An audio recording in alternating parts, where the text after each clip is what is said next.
Hello Power people and welcome back to a new Walls weekly video. This week we are showing the latest list I'm using with some success since yesterday, which is based on the finding of a fellow warrior named Rezonko who started playing Masked Vandal main deck with good success. We are also in the meantime trying this new feature of the auto zoom, so let's see if it works. So the aim actually is to be able to play with success Masked Vandal main deck. Rezongo is playing three of them. I could not fit them easily in my usual 61 card list because they help unexpectedly with a lot of matchups. So there was a slight rearrangement of the mana base uh, in order to allow more easily to have Masked Vandal turn 2. Meaning that we added back a second Tinderwall. We still have 4 Generous Hands, while Rezonko uses only 3 and 3 Vandals. I'm usually more mana, let's say, conscious or mana base conscious. So I tried with 4 hands, especially since they all nowadays play only 12 lands. So the reshuffle was mainly only that one. We removed the main deck Jaspera Sentinels, added one Tinderwall, and then one final note of importance in the main deck is that went back to just 3 Lead the Stampedes. This is something that I noticed when Lead the Stampede was bugged, so we couldn't use it, and I had a few trophies with lists having only 4 Winding Ways. That worked reasonably well, meaning that if you have less card draw, you have more spots for defenders, and overall the deck flows reasonably well, and the success percentage of Winding Way increases a lot. So we could indeed not have to use all the card draw spells, and of course we cut one that even if tutorable is the most costly. Going back to the sideboard, uh, I will talk last about the affinity. So the sideboard has some staples, let's say, which are the 3 healers of the glade, 3 scatters of archers, and then I kept 2 benevolent bodyguards and 1 crab. Benevolent bodyguards proved very effective in the last video against a lot of decks, and crab is a sort of catch-all. Then I want to try Trap and Charm, which is an extremely powerful card that could help in many matchups. It's a spell, so it might not work properly, but I just want to give it a shot. Finally, why we have the split of 2 Masked Vandals and 2 Gorillas in the sideboard against Affinity, instead of the Hydroblast we had last week. Let's say before Masked Vandal, Gorilla Shaman was, in my opinion, very bad against Affinity, especially the Luffy based lists that have very little, um, let's say, non-breach lands. But what I noticed in a preliminary league that I had during the working week, recently I've changed job so I can play basically only over the weekend, and during the working days I can play a few matches maximum per day. I was trying Vandals plus Hydroblast. What I found out was that, first of all, Vandals, even just one of them, can be extremely effective at slowing Affinity down a lot. Affinity in the end does not play a lot of lands and is kinda slow developing its mana base. So it's the plan that we used also in the past with the obsolescence, meaning that if you just slow them a little, you might uh, steal a win. What I noticed in that league though was that wherever I was drawing Hydroblast, I was actually saying, man, this will be a blowout if this was instead Gorilla Shaman. because Vandal solving, or let's say easing a little bit the bridge issue, means that Shaman can do its job and kill all of the other stuff, treasure tokens and blood fountains and things like that. So, at least in theory, I wanted to try it. So this is the deck we are going to show in this first league. I will just post the first league I played with this configuration. See you in the matches.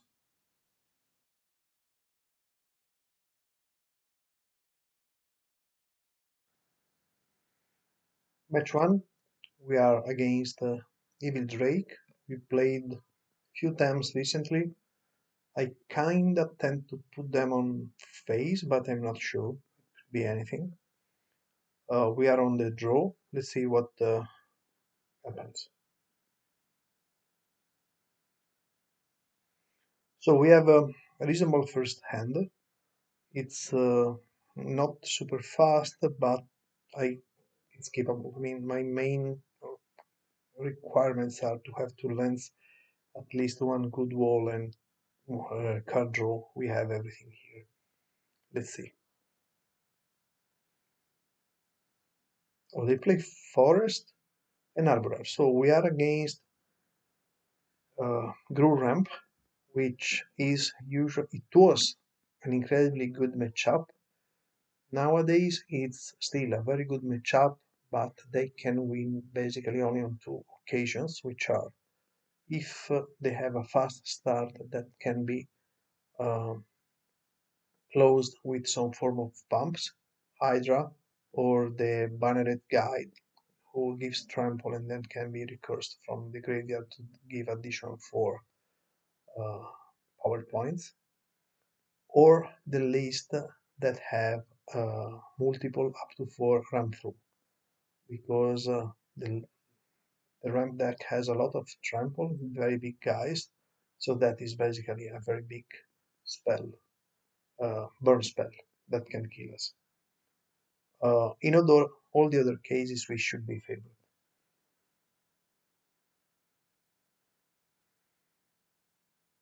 For the moment, they have a relatively slow start in terms of turn 2, but of course now they have a lot of mana.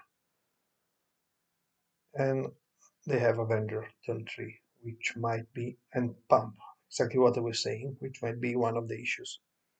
Here we have basically the kill next turn, because we can play several walls.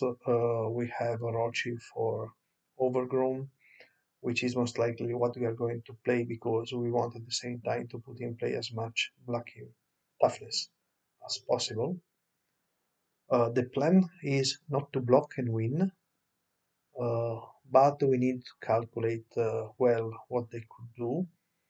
Uh, I don't think we need to calculate in advance since we are still at 20. If we are forced to block, the first one to go will be Wall of Ruth, and then we'll see.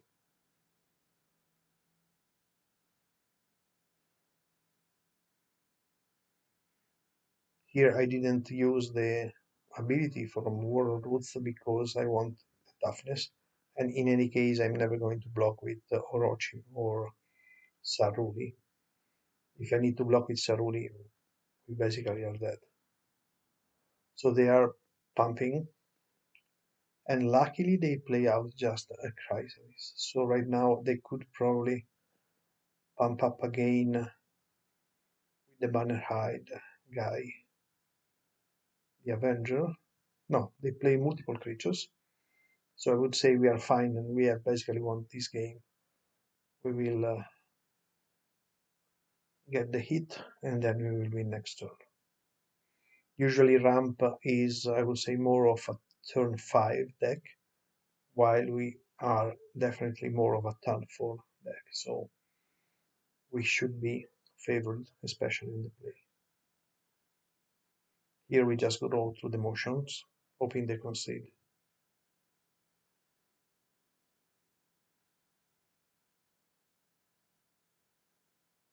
And they do.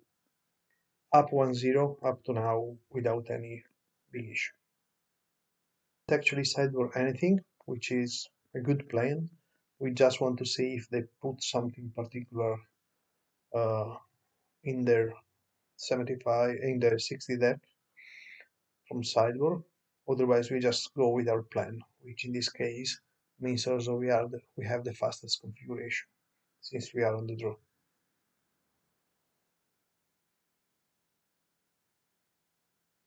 First hand is a mulligan, no land.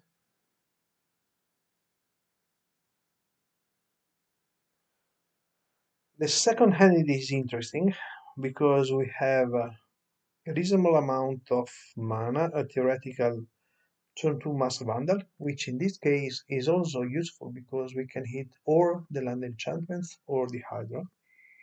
I think I will probably keep this one, bottoming out the Drift, which is the only card that is far in the future.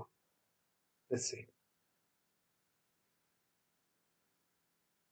We actually bottom out the Vandal, so we'll go for aggression, let's say, which is justified by having Tac Tac. They choose a Chrysalis. Here we do a Tac Tac, I presume. Oh, okay. We just draw.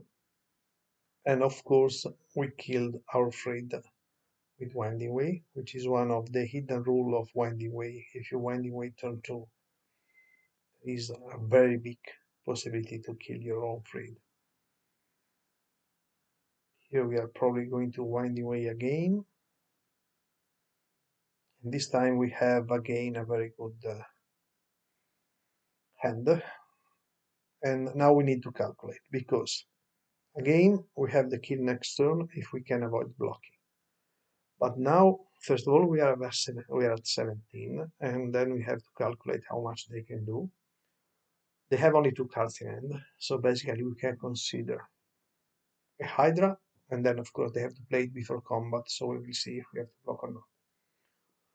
Two Banner Hide guys, they can probably pump only by 4 in that case. That could be 7 and 7, 14, so we should be alive. Or a Banner Hide and an additional Avenging Hunter that goes into trap. In that case, they have exactly for 17. So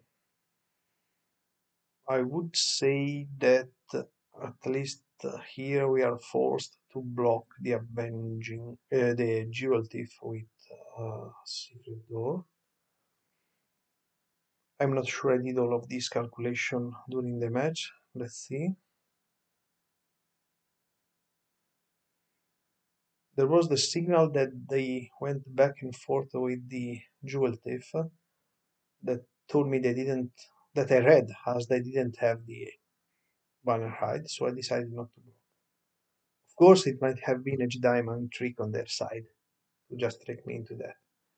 They did have the second Avenging Hunter, but we are fine at 2, and then we will win again.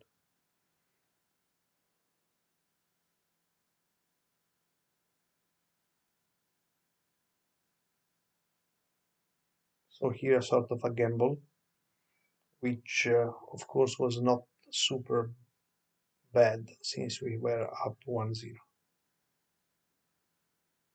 And we win the first match 2-0 relatively easily to turn 4 kills. Let's see match 2.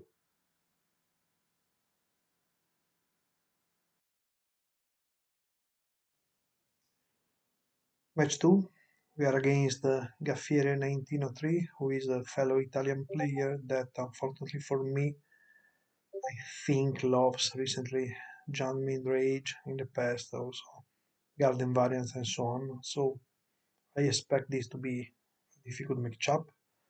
We are on the play, which is a good thing because game 1 is fundamental most of the time if we have a bad matchup. Let's see.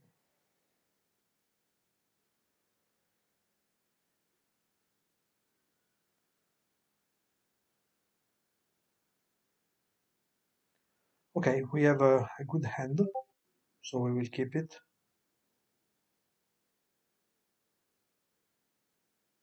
So we will basically develop the board. They have duress first turn, so they might be or Jund Midrange or Glee. So it's more likely that they are on Glee. So the plan here is just to ignore whatever they do and try to overwhelm them. And we get a very good lead the Stampede. So this was, I would say, a very nice turn 3. So here we keep drawing cards. We find the Vandal, which is good.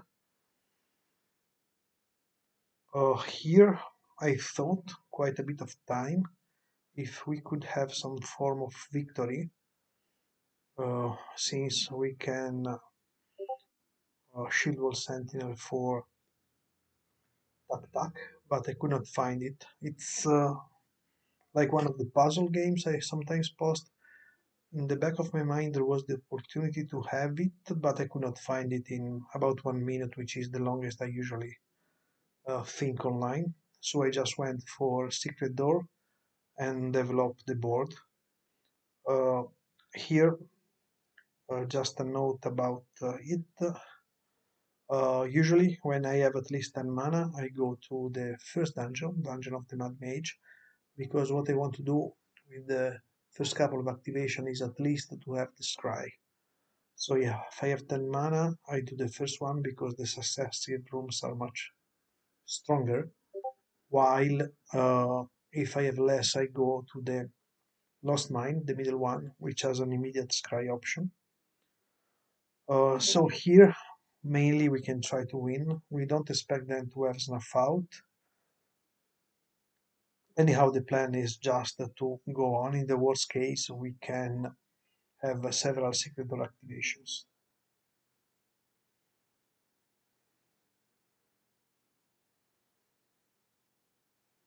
We will, of course, go in with the Galvanic Alchemist since we have so many um, defenders in play, and then we can theoretically recur it with Reaping if needed. We already have everything in hand and they just concede. So we were lucky, we had a very good development, and the Vandal was okay, meaning it gave us at least one turn because they were forced to go with only black mana for basically the whole game. Boarded in the bodyguards and one additional Vandal. We were not sure how many artifacts they were playing, so we went with a minimal sideboard plan. We sided out one Drift because if they have lots of removal, it's difficult often to be able to transmute. One Quirion and one Wall of Roots, which is standard. Another typical candidate for sideboarding out is Tinder Wall, but in this case, Tinder Wall allows turn 2 Masked Vandals, so we need it. Of course, we are on the draw. And we have once again a very good hand, especially if we can find something like a generous sand. Let's see how it goes.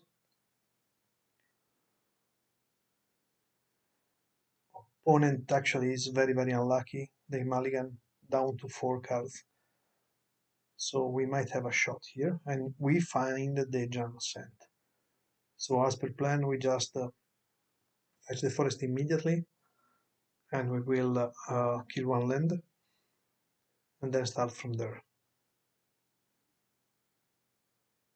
But opponent has no more lands probably, and they just concede. So we were very lucky, or the Ponza plan really helped winning as soon as they stumbled on their own mana development. 2-0.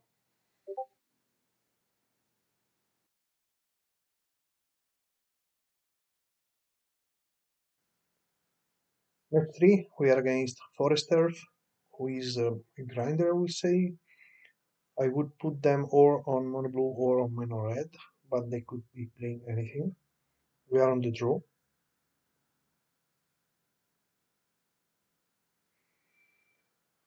And we have a risky hand here because It relies on Quirion Ranger. So if they are on red, we might be dead very soon. If you are on blue, it could be good, but not so much. We are on the draw game one. All the rest, I mean, if the Quirion survives the first turn and we get the Battlement, it's a great hand. So I would gamble here most likely.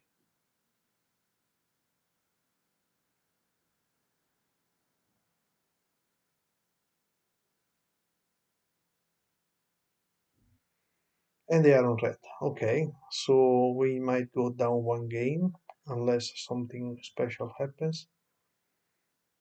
They attack us and they do not kill it, which is probably a mistake on their part because now we can have some hope. Experimental, revealing mountain. They just go with Bushwalker. We will take 4 again and we will start doing our stuff here. So we just can do only Axebane that is killed.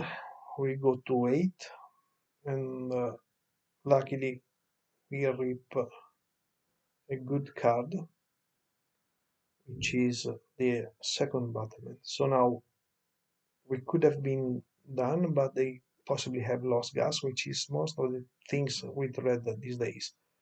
We are the control deck. They cannot draw too much. Here we are forced to block because we could be dead on a single bolt otherwise, and they do not have it. So right now, here we have two routes. We draw some cards and try to gain some life and develop our boards, or we could have tried to win if we had found Orochi, which we didn't. So the plan here is to flood the board as much as possible with creatures and having a way to play Ant and immediately gain the life, since they cannot kill us unless they sandbagged the bolt plus 5 burst.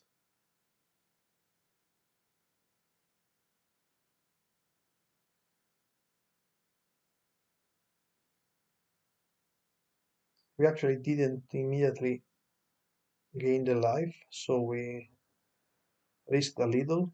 We will do it now untapping the wall probably. So we block as much as possible and we gain life now before anything happens.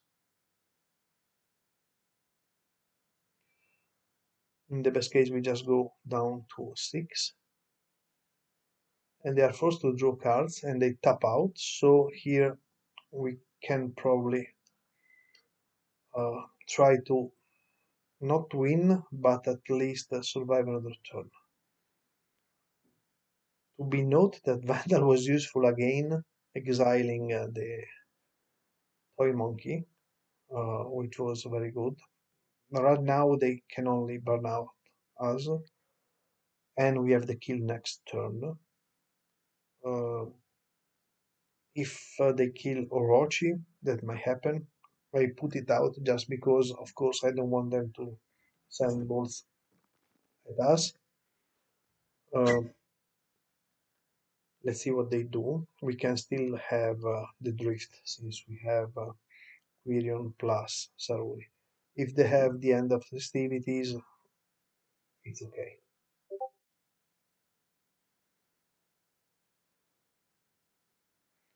They didn't, and then we can just try to.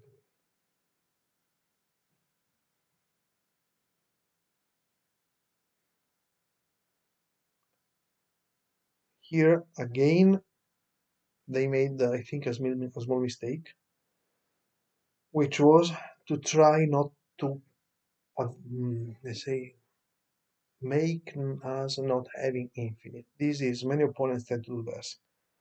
They try to kill the kill card or whatever it is instead of blocking the infinite mana. In this case, the play was to kill Orochi, but they didn't.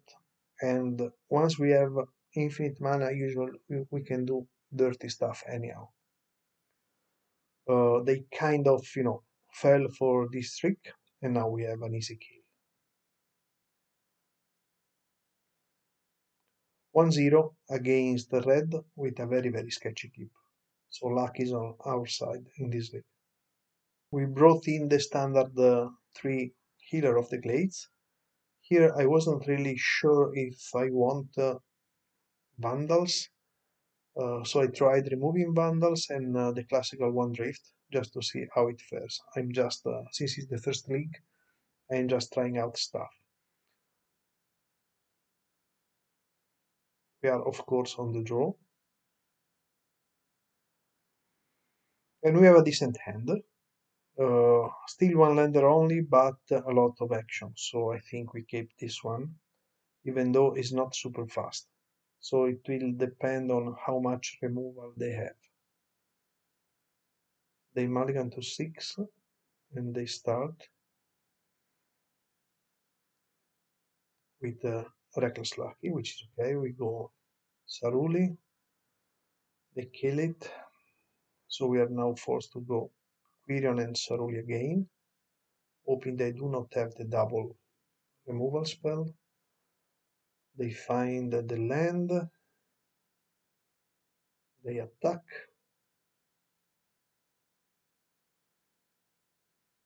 and have the double removal spell. So right now we are on the back foot. We are forced to Tinderbolt.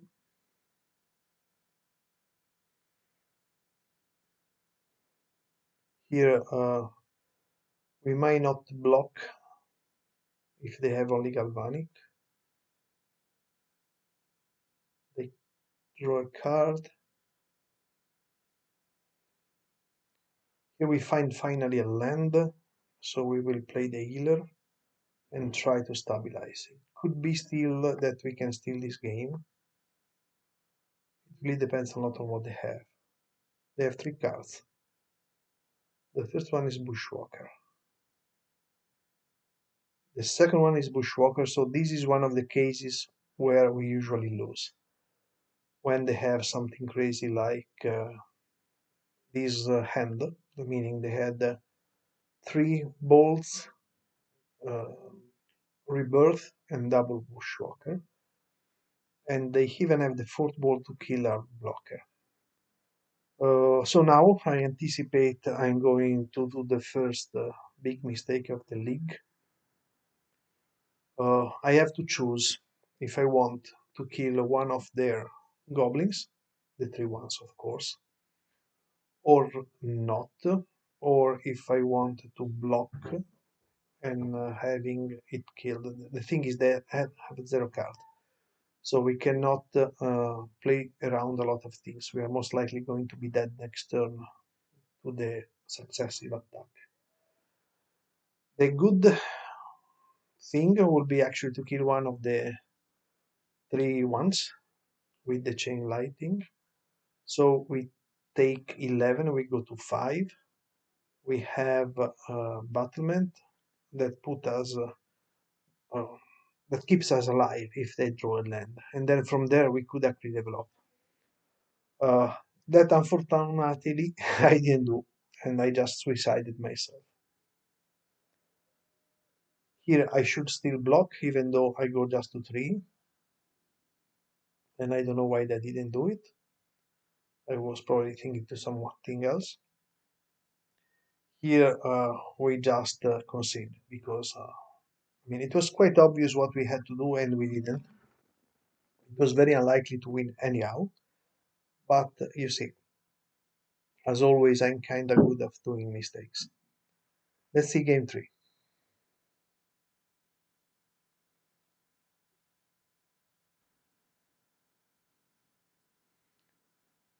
Game 3, we didn't change anything in the sideboard, but we are on the play. Let's see what we draw. Hopefully. We have a very good draw. Here is one of the cases where Wall of Roots shines. This is another of the things I found out when lead was bugged and I was playing a lot of Wall of Tinder Wall and Wall of Roots. They really help the developing of our mana base, they increase the defender count, and are very, very good against Kuldotha. So we keep here. Let's see if the Saruli survives. it does, which is already a good thing. So we will here probably play two Tinderwolves. Sorry, two Warlord Roots. They kill Saruli. We take only one damage, and we play here both Axebane and Winding Way,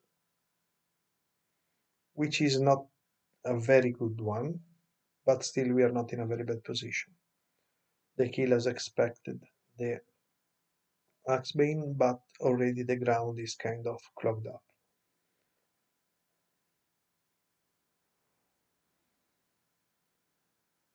Here we go lead, since we cannot play two things at the same time. We find a Tinderwall that will play, and we also play another Axebane. We are forcing removal out of their hand, or we threaten to win next turn if they don't have it. Here we will block probably two creatures except with Axebane. They have Galvanic, they cannot kill Axebane. So here we will keep developing. We get a very good one after the mediocre Winding Way, and we create another battlement. So now they are very low on cards. We are at reasonable high life total. They have only one and they concede. So this game went much more along the plan, which is easier when we are on the play and they do not have a sick throw like the game 2, even though we kind of suicided ourselves there. 3-0. So the league is going very well.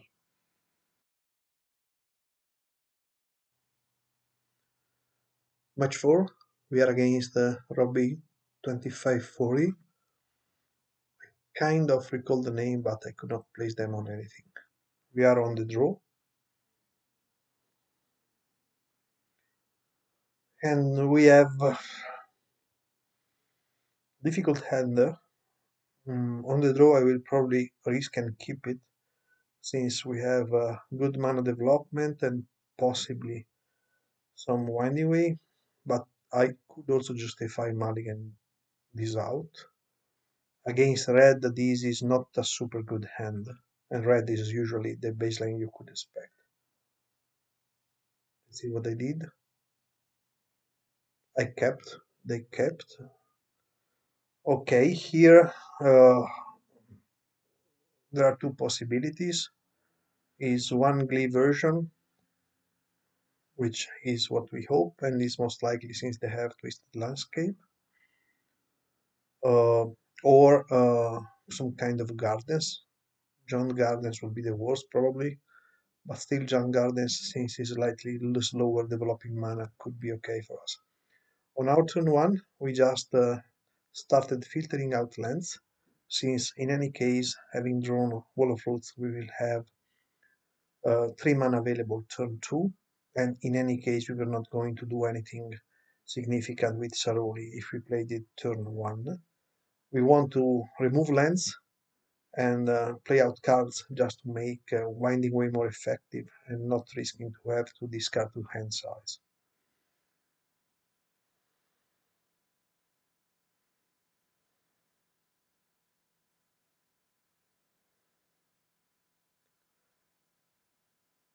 Here we will probably go Wall of Roots, Saruli, and we will dig out another forest at the end of their turn.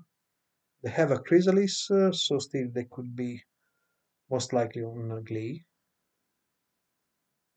Now here we just go Axebane and Winding Way, which is okay, even though it kills Rip in the Graves, which is annoying. Theoretically, we could have the kill next turn. They have the Broad Scale, but we should win since they usually don't have Snuff Out. So here we just go through the motions.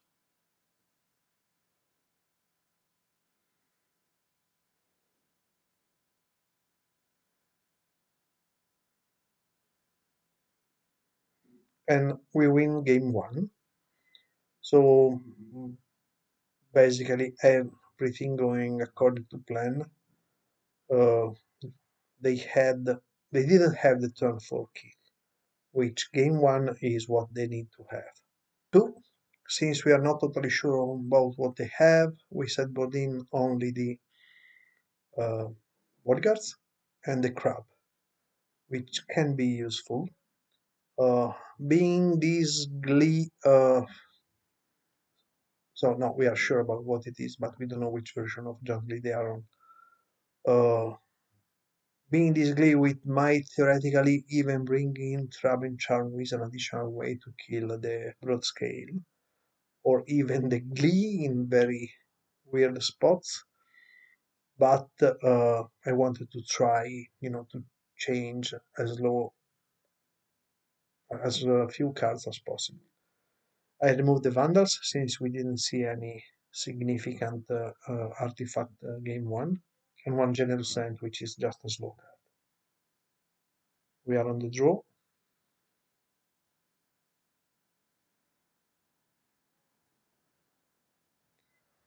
Again, we have a kind of a sketchy hand because we have good mana and a lot of card draw, but basically nothing going on. Against this deck, we could keep it, meaning that if they have the turn 3 or the fast kill, we cannot do much anyhow. Let's see what we did. We kept. They start with a forest, which is not too bad, because I was expecting the usual swamp plus duress. Here, they luckily don't have the. We need to stop here. They don't have the turn to broad scale. They rumble, and we are very, very lucky because they mill 2 snuff outs and keep a Chrysalis, which is going to be a sort of slow late game plan. So again, luck is on our way this time. So it will be really important to try to win this game since 2 snuff outs are out of the picture. Here we are just forced to keep developing our mana base. We can even be a bit down.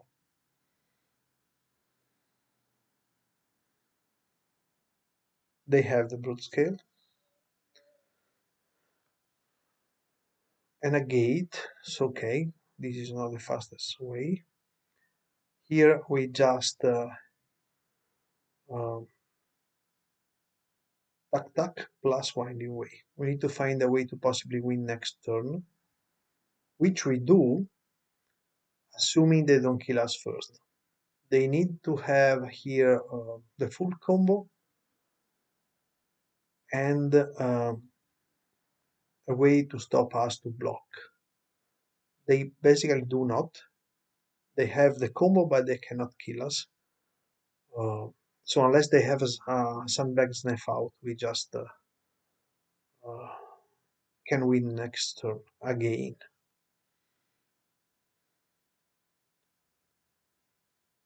Now we are kind of free since if they have snuff out, we were dead. So we will just win. Again, there is some luck involved, but as you can see, actually, this build is very consistent in killing turn 4, provided we keep reasonable starting hands. One important thing that I always have to consider or want to consider is that the the hands we start has to have a plan. This was a very old concept by uh, the first pro players, Eric Lauer, I think. You must have a plan to win the game always, and usually commit to that plan. So we are 4-0. We did face a lot of top meta decks. We made only one big mistake. Let's see if we can win the trophy.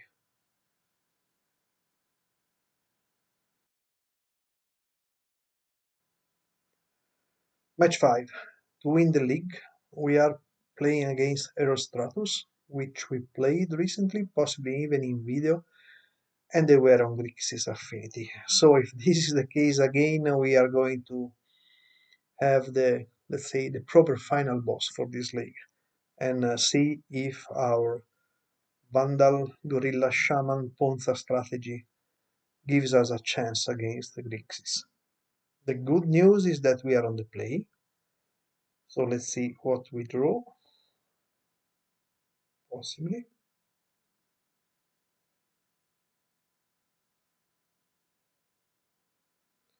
And we have a very good draw. We have all what we need. Let's see what they are on. Both of Whisper, so most likely one form of affinity. Definitely Grixis again. Here we keep developing. We play the Axebane. We find the Vandal again, which is very good, so we will remove the red mana. Let's see what they do. They have the Deadly Dispute, which is okay. Here we can now Winding Way.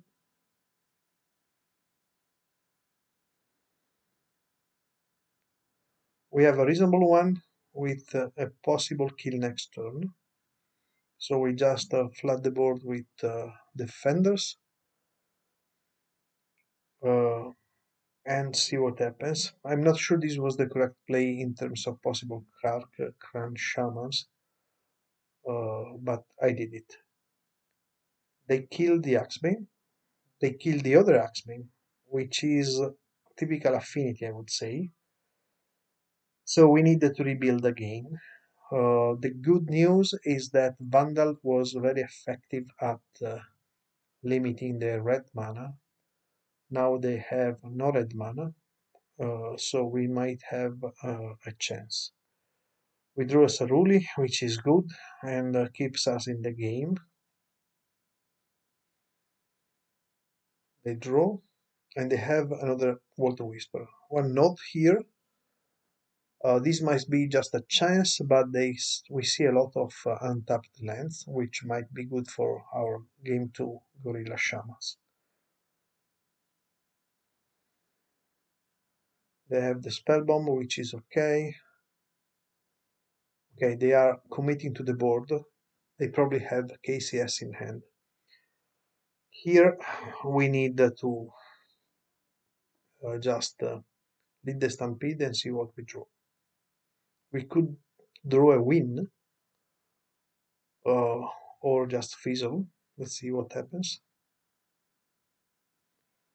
And we indeed, I think, drew the win here because we can.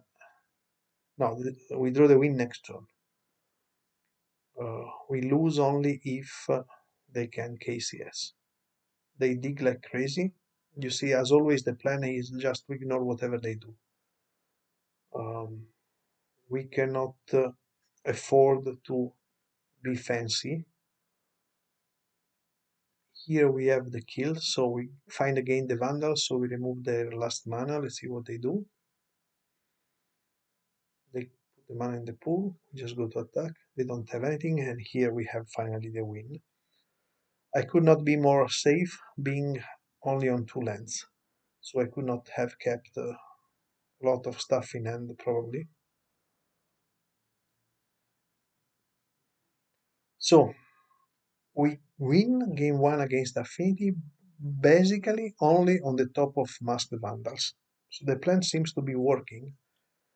We were able to shut off one of their colors.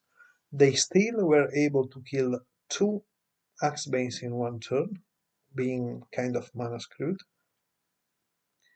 But this gave us the possibility to develop. We are 1-0, the plan is working. We are kind of living the dream. Game 2.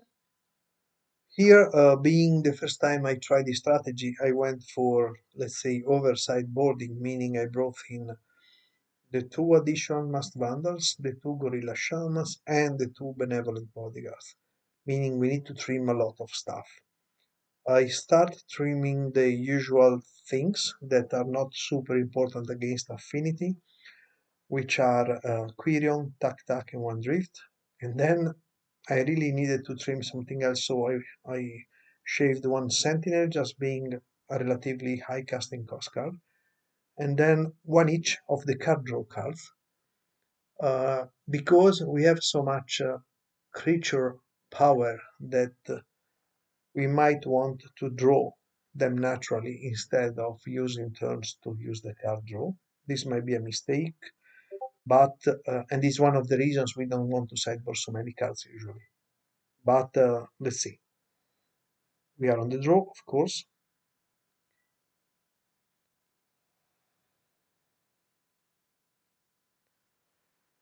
And we have, I would say, a reasonable hand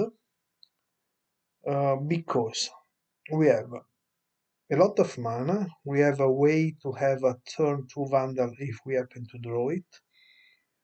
We have Battlement, and we have both the Orochis, which are very good, so we can kind of bait them about killing the Orochi first. So we keep, they keep as well. They have a bridge, so here we just go, and in case we draw a Vandal, we actually rip the Freed, which is very very good since we can threaten the kill out of nowhere. Here we are forced to discard one of the Orochis because all the rest is better in my opinion. I wanted the land and I want to develop my board. So as per plan, we just ignore whatever they might have. They do not have an immediate kill for Axebane. I expect them to have it here, so we try the win, but I doubt it will work. Actually, I don't, sorry. Okay, so I was, this was what I was thinking to do. Just ignore whatever they could have and try to win. But then I thought this was unlikely and I was playing for the 5-0.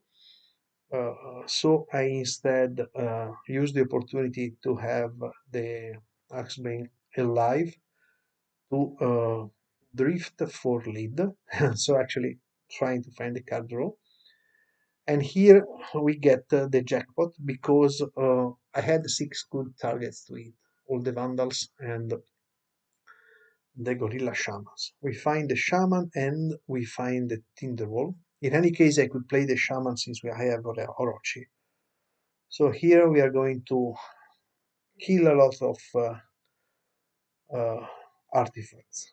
They probably will kill the Shaman. If they cannot do it, it means that we could possibly have tried to win here. But this seems to be the most safe way.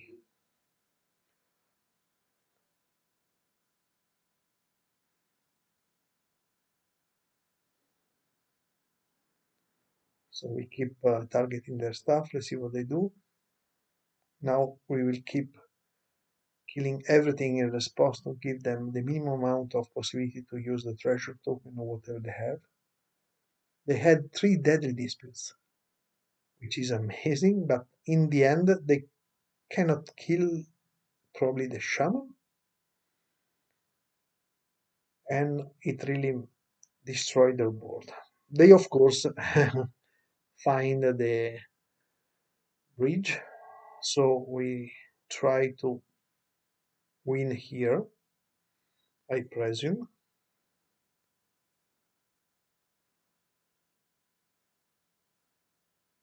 I would expect them to have the cast down, and of course they have it. But here we can go again for drift. I could even try the ripping, but I wanted to see, I think, to find the vandal, which I did. Here we will kill the bomb immediately.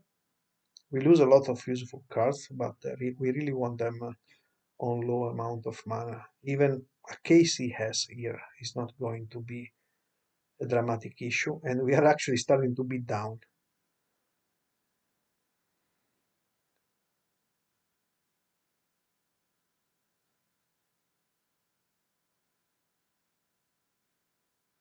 Again, here we will kill the Wellspring at the end of turn, possibly, or something.